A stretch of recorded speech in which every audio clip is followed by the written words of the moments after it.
Hello तो दोस्तों, मैं 24 स्टडी सेंटर से सोनू कुमार जो कि आपके लिए बिहार एसएससी ग्रेजुएशन लेवल का जो है प्रैक्टिस सेट नंबर 3 लेकर के आए हैं। इससे पहले प्रैक्टिस सेट नंबर 1 और 2 कंप्लीट हो चुका है दोस्तों।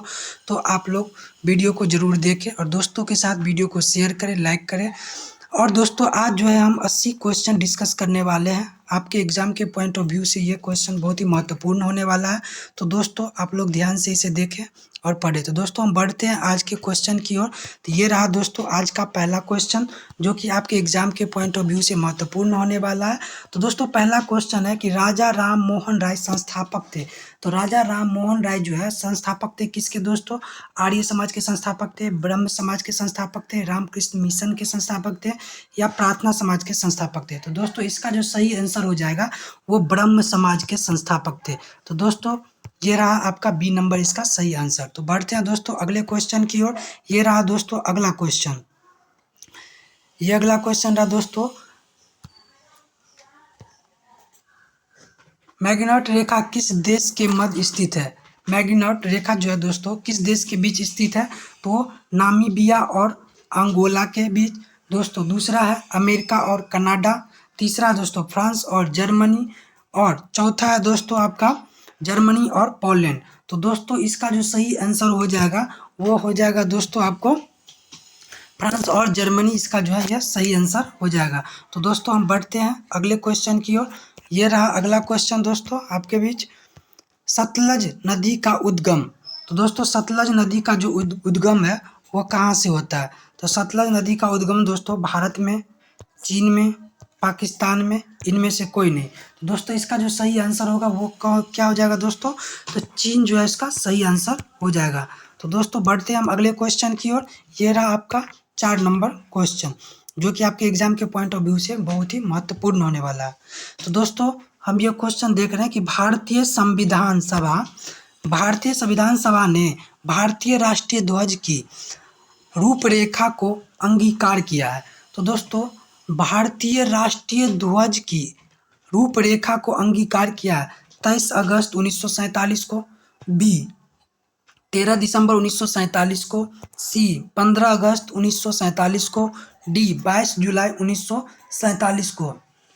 तो दोस्तों इसका जो हो जाएगा सही आंसर 22 जुलाई 1947 को जो इसका सही आंसर हो जाएगा। 22 जुलाई 1947 को भारतीय राष्ट्रीय ध्वज का जो रूपरेखा को अंगीकार किया गया है। तो दोस्तों हम बढ़ते हैं अगले क्वेश्चन की ओर। ये रहा आपका अगला क्वेश्चन, भारतीय राष्ट्रीय गान पहली बार कब गाया गया? तो भारतीय राष्ट्रीय गान दोस्तों पहली बार कब गाया गया था? वर्ष 1910 में, बी 1911 में, सी वर्ष 1947 में, डी वर्ष 1945 में। तो दोस्तों इसका जो सही आंसर हो जाएगा वर्ष 1911 में सही आंसर है। तो दोस्तों बढ़ते हैं हम अगले क्वेश्चन की ओर। ये रहा दोस्तों अगला क्वेश्चन 6 नंबर, भाखड़ा नांगल बांध स्थित है। तो भाखड़ा नांगल बांध कहाँ पे स्थित है दोस्तों? ये अब पहला है रावी नदी के तट पे, बी सतलज नदी के तट पे, सी चिनाब नदी के तट पे, डी गंगा नदी के तट पे। तो इसका जो सही आंसर हो जाएगा दोस्तों क्या हो जाएगा? इसका सतलज नदी के तट पे ये इसका सही आंसर हो जाएगा, जो कि दोस्तों आपके एग्जाम के पॉइंट ऑफ व्यू से बहुत ही महत्वपूर्ण होने वाला है। तो दोस्तों हम बढ़ते हैं अगले क्वेश्चन की ओर। ये रहा अगला क्वेश्चन, पूर्ण क्रांति क्या दोस्तों? पूर्ण क्रांति का आह्वान किया था। तो पूर्ण क्रांति का जो आह्वान किया था किसने? महात्मा गांधी के द्वारा हुआ था, भगत सिंह के द्वारा हुआ था या डॉक्टर भीमराव अंबेडकर के द्वारा हुआ था या दोस्तों जयप्रकाश नारायण के द्वारा हुआ था? तो दोस्तों इसका जो सही आंसर हो जाएगा जयप्रकाश नारायण इसका सही आंसर हो जाएगा। तो दोस्तों हम बढ़ते हैं अगले क्वेश्चन की ओर। ये रहा अगला क्वेश्चन, भारत तथा चीन के बीच सीमा बनाने वाली रेखा। तो दोस्तों भारत तथा चीन के बीच जो सीमा बनाने वाली रेखा है वो कौन सा है? रेड क्लिफ रेखा, मैकमोहन रेखा, डूरंड रेखा, स्ट्रेटफोर्ड रेखा। तो इसमें से कौन सा हो जाएगा दोस्तों आंसर? ये हो जाएगा मैकमोहन रेखा जो है इसका सही आंसर हो जाएगा। तो बढ़ते हैं दोस्तों हम अगले क्वेश्चन की ओर। ये रहा अगला क्वेश्चन, हड़प्पा सभ्यता संबंधित है किससे? तो दोस्तों हड़प्पा सभ्यता जो है वह संबंधित है किससे दोस्तों? तो पहला है कांस्य युग से, बी है नव पाषाण युग से, सी पाषाण युग से, डी लौह युग से। तो दोस्तों इसका जो सही आंसर हो जाएगा वो हो जाएगा कांस्य युग से। तो दोस्तों इसका सही आंसर ए हो जाएगा। तो बढ़ते हैं दोस्तों अगले क्वेश्चन की ओर। ये रहा 10 नंबर क्वेश्चन दोस्तों। केंद्रीय जल एवं विद्युत शोध केंद्र कहाँ पे स्थित है? तो दोस्तों केंद्रीय जल एवं विद्युत शोध केंद्र जो है यह कहाँ पे स्थित है, ये पूछ रहा क्वेश्चन। पहला है दोस्तों खड़गवासला में स्थित है, बी सिल्लेरू में स्थित है, सी जामनगर में स्थित है, डी श्रीशैलम में स्थित है। तो दोस्तों इसका जो सही आंसर हो जाएगा वो खड़गवासला में, इसका सही आंसर हो जाएगा ए।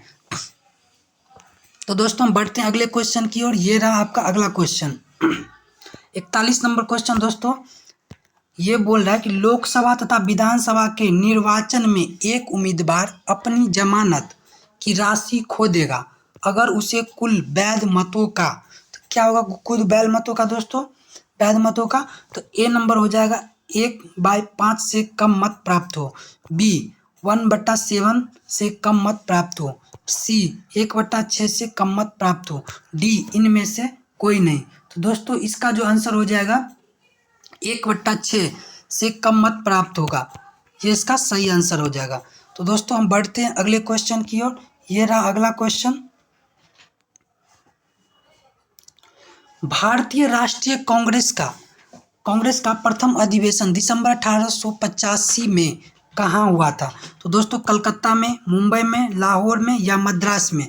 तो सही आंसर क्या होगा दोस्तों इसको? तो दोस्तों इसका सही आंसर जो हो जाएगा वो मुंबई में। मुंबई में जो है 1885 में प्रथम अधिवेशन जो है लाहौर राष्ट्रीय कांग्रेस का प्रथम अधिवेशन हुआ था 1885 में, मुंबई में हुआ था दोस्तों। तो बढ़ते हम अगले क्वेश्चन की ओर। ये रहा अगला क्वेश्चन। एक दल लोकसभा में विपक्षी दल होने का दावा करता है, इसके पास न्यूनतम कितने सांसद लोकसभा में होना चाहिए? तो दोस्तों 43 नंबर का जो है वो उसमें पूछ रहा है कि इनके पास न्यूनतम कितने सांसद लोकसभा में होना चाहिए। तो वो दोस्तों ए है 55, बी 65, सी 60 और डी 100।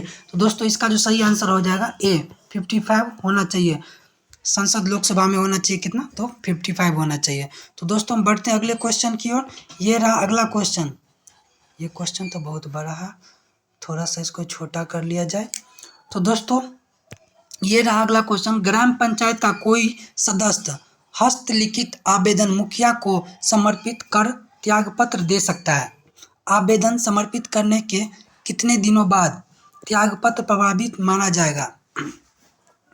ए है 7 दिन बाद, बी 15 दिन बाद, सी 21 दिन बाद, डी 28 दिन बाद जिसमें रविवार शामिल नहीं हो। तो दोस्तों इसका जो सही आंसर हो जाएगा 7 दिन बाद, ये इसका सही आंसर है। तो सचिवालय सहायक के लिए ये जो है बहुत इंपॉर्टेंट क्वेश्चन सब है दोस्तों, तो आप लोग ध्यान से इसे देखें। तो बढ़ते हैं दोस्तों अगले क्वेश्चन की ओर। ये रहा अगला क्वेश्चन। भारत में स्वतंत्रता के बाद प्रथम आम चुनाव कब संपन्न कराए गए? वर्ष 1947, वर्ष 1948, वर्ष 1952, वर्ष 1956। तो दोस्तों इसका जो सही आंसर हो जाएगा वर्ष 1952, इसका सही आंसर हो जाएगा। तो दोस्तों हम बढ़ते हैं अगले क्वेश्चन की ओर। ये रहा आपका अगला क्वेश्चन। ये रहा आपका अगला क्वेश्चन दोस्तों। ये क्वेश्चन बोल रहा है कि नरेगा योजना का खर्च केंद्र और राज्य के बीच किस अनुपात में वहन किया जाता है? तो दोस्तों नरेगा योजना जो है इसका खर्च केंद्र और राज्य के बीच किस अनुपात में खर्च होता है दोस्तों? तो ये 90:10 में, बी 50:50 में, सी 75:25 में, डी इनमें से कोई नहीं। तो इसका सही आंसर हो जाएगा दोस्तों 90:10, इसका जो है यह सही आंसर हो जाएगा। तो दोस्तों हम बढ़ते हैं अगले क्वेश्चन की ओर। ये रहा आपका अगला क्वेश्चन। निम्नलिखित पंचवर्षीय योजना में कौन सी योजना अनावृष्टि और 2 युद्धों के कारण प्रभावित हुई है? तो पहला है जो दोस्तों प्रथम पंचवर्षीय योजना, बी है तीसरी पंचवर्षीय योजना, सी है पंचम पंचवर्षीय योजना, डी छठी पंचवर्षीय योजना। तो दोस्तों इसका जो सही आंसर हो जाएगा वो तीसरी पंचवर्षीय योजना जो है इसका सही आंसर हो जाएगा। पंचवर्षीय योजनाओं में कौन सी योजना अनावृष्टि और 2 युद्धों के कारण प्रभावित होता है? तो तीसरी पंचवर्षीय योजना जो है इसका सही उत्तर हो जाएगा दोस्तों। तो बढ़ते हम अगले क्वेश्चन की ओर। बिहार में, ये थोड़ा छोटा कर लिया जाए, बिहार में किसान सभा की स्थापना किसके द्वारा की गई? तो दोस्तों ये पूछ रहा है कि बिहार में किसान सभा का जो स्थापना है किसके द्वारा किया गया था दोस्तों? डॉक्टर राजेंद्र प्रसाद, सहजानंद सरस्वती, सी जयप्रकाश नारायण, डी स्वामी अग्निवेश। तो दोस्तों इसका जो सही आंसर है वो हो जाएगा सहजानंद सरस्वती, इसका जो है यह राइट आंसर हो जाएगा। तो दोस्तों हम बढ़ते हैं अगले क्वेश्चन की ओर। ये रहा अगला क्वेश्चन, 49 नंबर क्वेश्चन है दोस्तों आपके सामने। 1860 ईस्वी में प्रकाशित नील दर्पण नील की खेती करने वाले लोगों की दुर्दशा चित्रित करता है। नील दर्पण के रचनाकार कौन थे? तो दोस्तों ये बोल रहा है कि नील दर्पण के रचनाकार कौन थे और 1860 ईस्वी में प्रकाशित नील दर्पण नील की खेती करने वालों की दुर्दशा चित्रित करता है। कौन करता है दोस्तों? नील दर्पण का रचनाकार कौन थे ये पूछा जा रहा था। ए है माइकल मधुसूदन दत्ता, दूसरा है जेम्स लॉन्ग, तीसरा है दीनबंधु मित्र, चौथा है विवेक बंकिम चंद्र। तो दोस्तों इसका जो सही आंसर हो जाएगा वो हो जाएगा दीनबंधु मित्र, इसका सही आंसर हो जाएगा। तो दोस्तों चलते हैं, बढ़ते अगले क्वेश्चन की ओर। ये रहा अगला क्वेश्चन, ये इसको थोड़ा छोटा कर लिया जाए। तो दोस्तों ये रहा आपका अगला क्वेश्चन, नीचे दिए गए कमेटियों में किसका संबंध पंचवर्षीय पंचायती राज से है? तो दोस्तों नीचे दी गई कमेटियों में किसका संबंध जो है पंचायती राज से है? तो पंचायती राज से किसका संबंध हो सकता है इस ऑप्शन में? A number Balwant Rai Mehta committee, B Shah commission, सी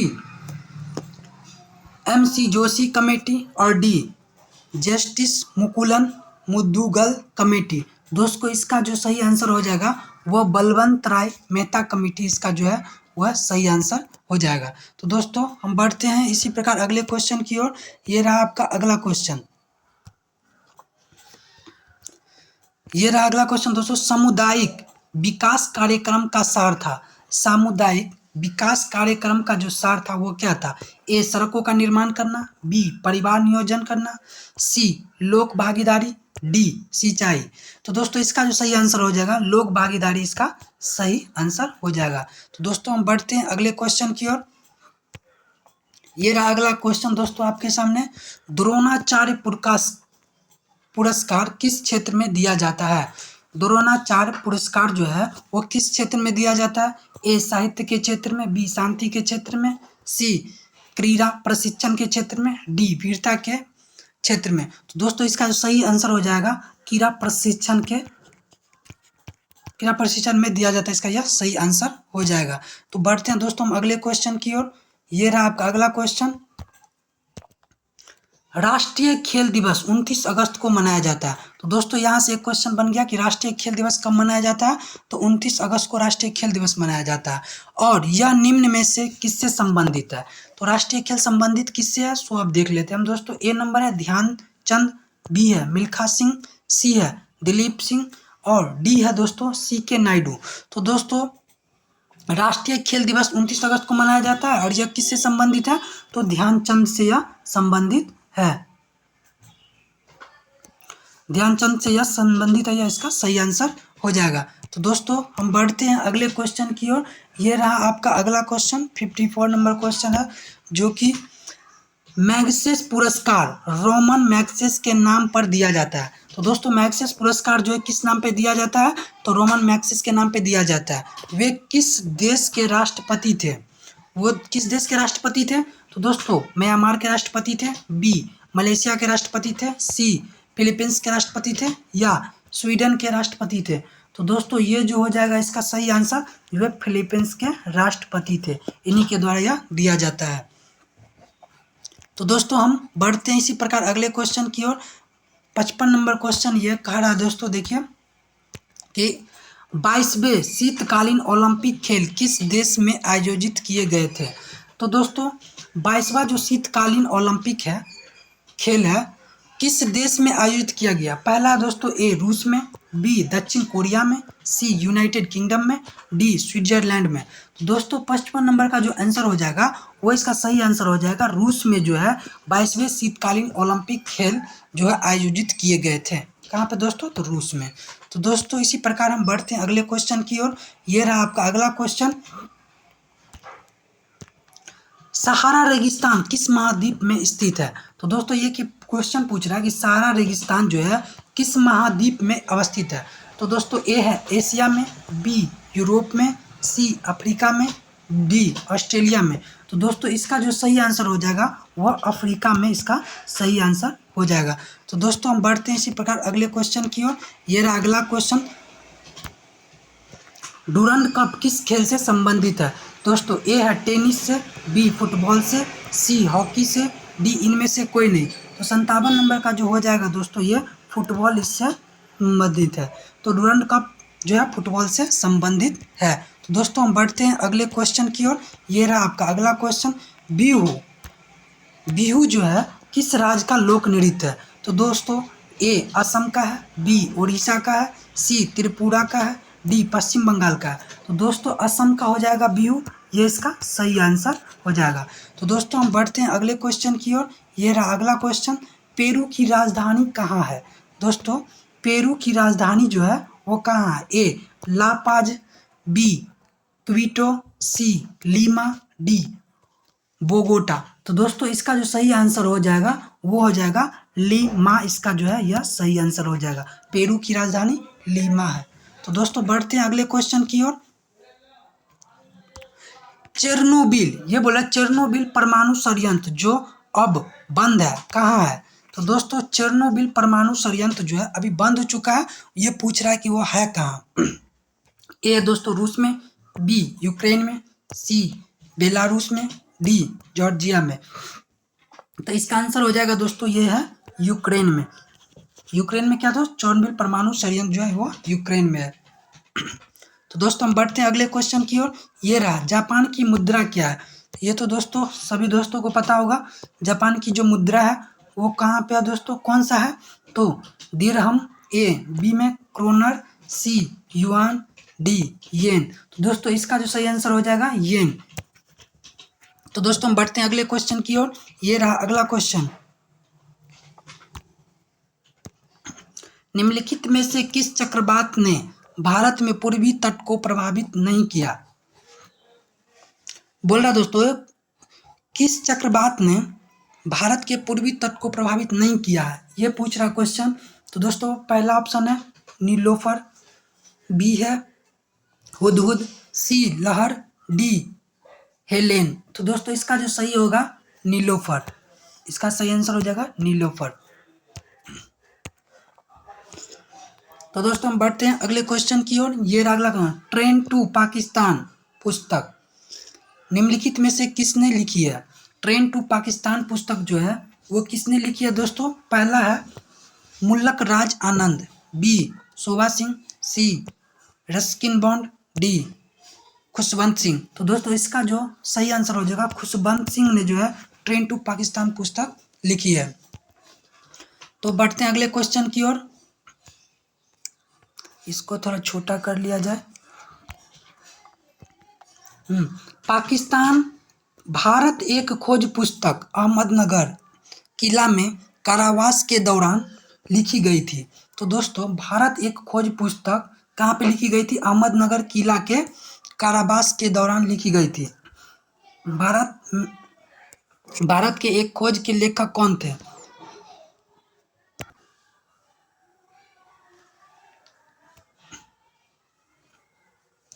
ए है स्वामी विवेकानंद, बी महात्मा गांधी, सी सुभाष चंद्र बोस, डी पंडित जवाहरलाल नेहरू। तो दोस्तों इसका जो सही आंसर हो जाएगा पंडित जवाहरलाल नेहरू इसका सही आंसर हो जाएगा।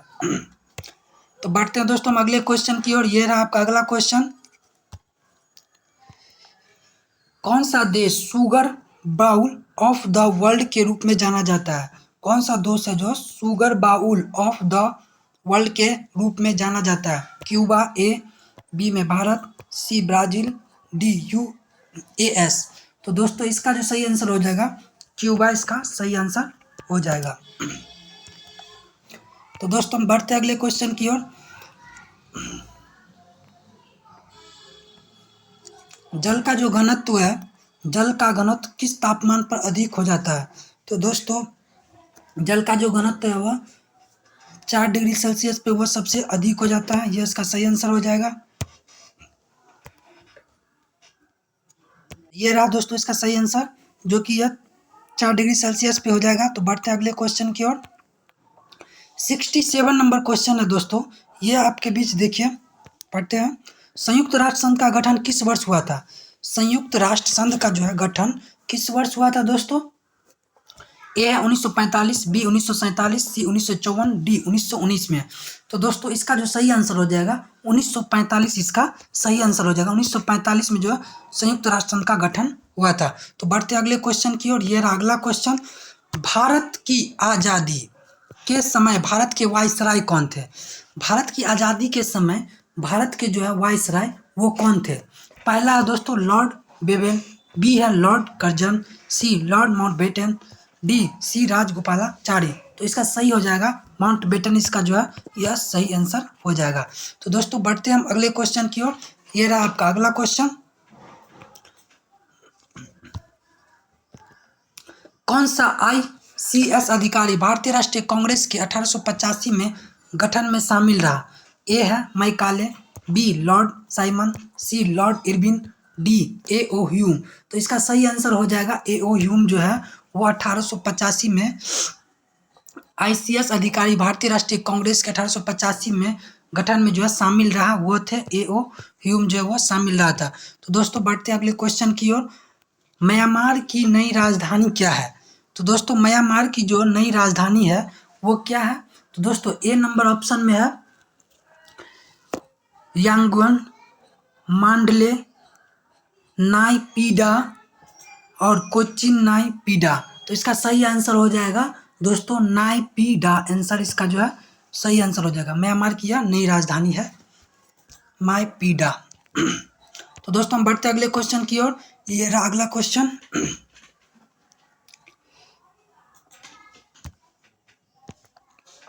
तमस उपन्यास के लेखक कौन है? ए नंबर है Clement Attlee, B number Balraj Sahni, C Premchand, D Amrita Pritam. तो दोस्तों इसका जो सही आंसर हो जाएगा वो हो जाएगा क्लीमेंट इटली, जो है इसका सही आंसर हो जाएगा। तो दोस्तों हम बढ़ते अगले क्वेश्चन की ओर। ये अगला क्वेश्चन। भारतीय आज़ादी के समय इंग्लैंड के प्रधानमंत्री कौन थे? तो दोस्तों भारत जब आज़ाद हुआ था उस समय में जो है इंग्लैंड के प्रधानमंत्री कौन थे? ए नंबर है Harold Wilson, B Winston Churchill, C Clement Attlee, D Macmillan. तो दोस्तों क्लीमेंट इटली जो है इसका सही आंसर हो जाएगा। क्लीमेंट इटली आज़ादी के समय इंग्लैंड के जो है प्रधानमंत्री थे।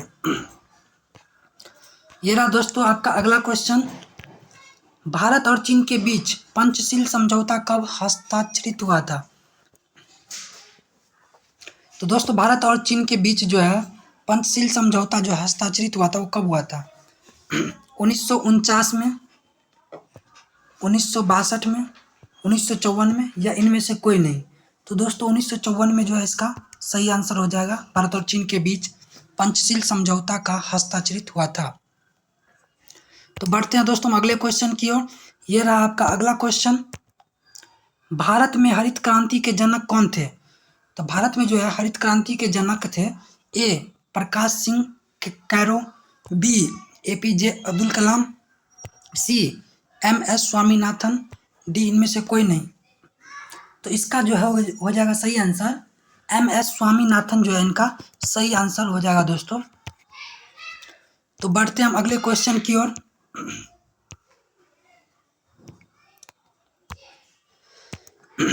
ये रहा अगला क्वेश्चन दोस्तों। आग शान सूची की जो NLD की नेत्री है किस देश में संबंधित रखती है? यह दक्षिण कोरिया से, श्रीलंका से, थाईलैंड से, या म्यांमार से?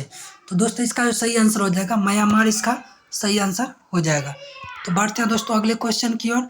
ये रहा अगला क्वेश्चन। महात्मा गांधी और बाबा साहेब अम्बेडकर, महात्मा गांधी और बाबा साहेब अम्बेडकर के बीच पूना संबंध संधि कब की गई थी? तो पूना संधि जो है कब की गई थी? महात्मा गांधी और अम्बेडकर साहब के बीच जो हुआ था, कब हुआ था? वर्ष 1919 में, 1932 में, 1937 में, 1935 में। तो इसका सही आंसर 1932 हो जाएगा दोस्तों। ये अगला क्वेश्चन, इसको थोड़ा छोटा कर लिया जाए। गिर का वन शेरों के लिए प्रसिद्ध है। शेरों के लिए कौन सा वन प्रसिद्ध है दोस्तों? तो गिर का वन। यह किस राज्य में अवस्थित है, ये पूछा जा रहा है। झारखंड में है, छत्तीसगढ़ में, गुजरात में, असम में। तो गिर का वन कहाँ पे है दोस्तों? गुजरात। इसका सही आंसर हो जाएगा। तो बढ़ते अगले क्वेश्चन की ओर। प्रसिद्ध पेंटर, यह प्रसिद्ध पेंटर राजा रवि वर्मा किस रियासत से जुड़े थे?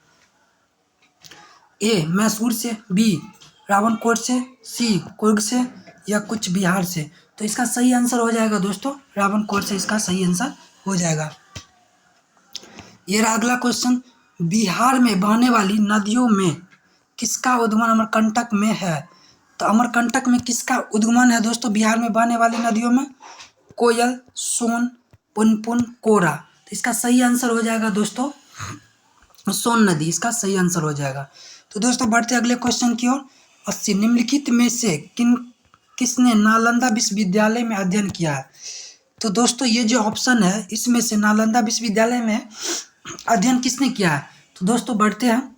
मेगास्थनीज ए, बी हेनसांग, सी इबन तुदा, डी अल-बरूनी। तो इसका सही हो जाएगा हेनसांग जो है वो नालंदा विश्वविद्यालय में अध्ययन किए थे, सही आंसर हो जाएगा। तो दोस्तों बढ़ते अगले क्वेश्चन की ओर। ये रहा अगला क्वेश्चन। पूर्व स्वराज का संकल्प कांग्रेस के द्वारा कब पारित किया गया था? तो कांग्रेस के द्वारा जो है पूर्ण स्वराज का संकल्प कब पारित किया गया था? 26 जनवरी 1930 को, बी 26 जनवरी 1929 को, सी 26 जनवरी 1931 को, डी 26 जनवरी 1930 को। तो दोस्तों इसका जो सही आंसर हो जाएगा 29 लाहौर अधिवेशन, जो इसका सही आंसर हो जाएगा। पूर्व स्वराज का संकल्प जो हुआ था पारित किया गया था 26 जनवरी 1929 लाहौर अधिवेशन। तो बढ़ते दोस्तों अगले क्वेश्चन की ओर। तो दोस्तों ये आपका 80 क्वेश्चन जो है 81 हो गया। तो ये आज का आपका पूरा कंप्लीट हो चुका है। तो दोस्तों के साथ वीडियो को शेयर करें, लाइक करें। इसी तरह हम अगला जो है प्रैक्टिस सेट नंबर 4 कल लेके आएंगे। तब तक के लिए धन्यवाद।